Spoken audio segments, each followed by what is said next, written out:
Hello, St. Luke family. This is Lamika. It's been a minute, but I do hope this message finds you well. I just wanted to bring you greetings from the Overcomers Ministry, and I just want to share a few thoughts and bring a message. Because it's been a while, I'll start back over, and today I just want to focus on strongholds.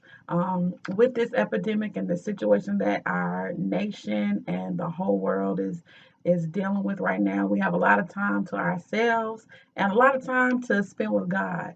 And it's time to examine ourselves and we can look at those things that are strongholds in our lives and we can have the time and start making the steps to overcome. First, I just want to just go over some definitions of what a stronghold really is, just to remind us.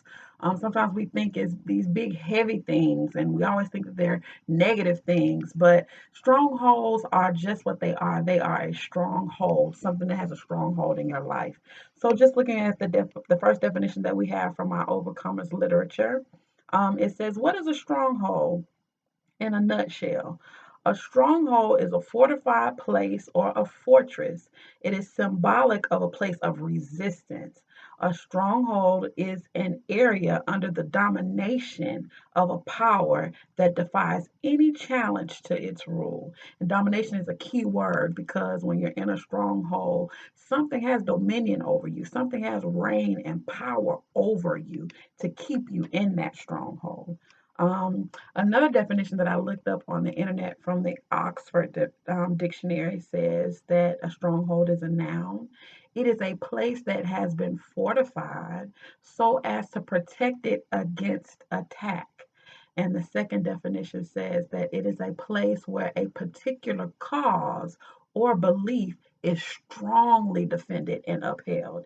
And we know when we've been in situations where we've been caught in a stronghold, you feel that you're in a place of protection. Your mind allows you to get into that place and continue in those things that are the stronghold in your life. And you feel comforted and protected in that. And the cycle just keeps going. And we know that when people are, even ourselves, when we're in a stronghold, we strongly defend those strongholds. Our mind has been tricked and it's been set up to strongly defend those things that we are doing.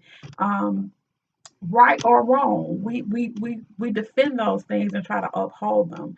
Again, in the Overcomers literature, it goes on to explain the definition as habitations in the spirit realm that are built in the mind and can be described as mindsets, attitudes, thinking patterns, and some elements of worldview that are formed through consistent, willful sin, iniquity, or alternately acts of obedience of God. So stronghold is not always something negative. It can also be something positive. We know that God is we have a stronghold in God. He's our fortress. He's our refuge. He's our strong tower. That's when it's used in a positive way. But when we think about things that we have to overcome, we're thinking about the negative strongholds that we have that hold us bound in our life. Um, so I just want to talk about some examples as we think about our lives. I know we're Christians and we try to live our best godly life, but we're human as well. And so it opens being in this world. We're not of this world, but we do have to live in this world, and we see the ways of the world, and our spirit has to battle with those. So let's just think of some examples that strongholds are. We know the big things: drugs, alcoholism, gambling, pornography. Um, but there are other things: lying, hoarding, gluttony, negativity. And this word has been floating around social media: toxicity. Sometimes we are complaining and negative and toxic and mean spirited. We don't even realize that we have set ourselves up in a stronghold because that cycle just gradually and subtly has kind of become a dominant part of us, and there's a dominion in how we think. There's a strong refuge, or there's a defense about how we think about these things, and they begin to spiral. They start small and it may just be one thing, and then they spiral until they become a whole worldview or a habit or an attitude. Um, and I just want to be careful, because we are human, and the word says all have sinned and fall short of the glory of God. That's something that we will naturally uh, partake in, or it will naturally happen in humans until the day of Christ, until we leave this world. But we need to be careful to not think that any little sin that we do is a stronghold. We need to understand a stronghold becomes set up in our mind. The enemy attacks us in our mind and begins to build a fortress around how we think about that thing. It's almost like we're caught in sinful nature. It's not just sin, it's when we're caught in a sinful nature to the point where we're stuck in it, where we've been fortified in it. We've been barricaded in it, and it's about the thinking. It's about how you think about that thing. Your thinking has held you captive in the sin. It's not an act of sin that we've done. It's when your thinking has held you captive to where you can't break free from it. So we know that there's only one way that we can break through that, and that's with the Word of God.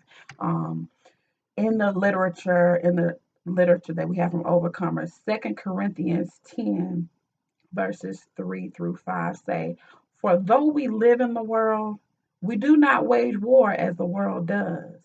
The weapons we fight with are not the weapons of the world. On the contrary, they have divine power. The weapons we have to fight with have divine power to demolish strongholds. We demolish arguments and every pretension that sets itself up against the knowledge of God, and we take captive every thought to make it obedient to Christ." So when our mind, a stronghold sets up in our mind that the sinful nature that we're captive to is okay, or just kind of closes us off from God, that Satan is setting up our mind to protect against anything godly. So, in order to break free, we have to go to the Word of God. That's our weapon. Our weapon is the Word of God. The first thing we have to do is admit and figure out what the problem is. Admit what it is, identify it, accept that it is a problem, and we have set up a stronghold around that sin, and then we go to God. We go to Christ through His Word. So, next month, we'll start attacking it like we have before, and we'll just dive into the word and deal with how we break free from these strongholds. God bless you and stay safe. Stay prayed up. I love you guys, and I look forward to seeing you again.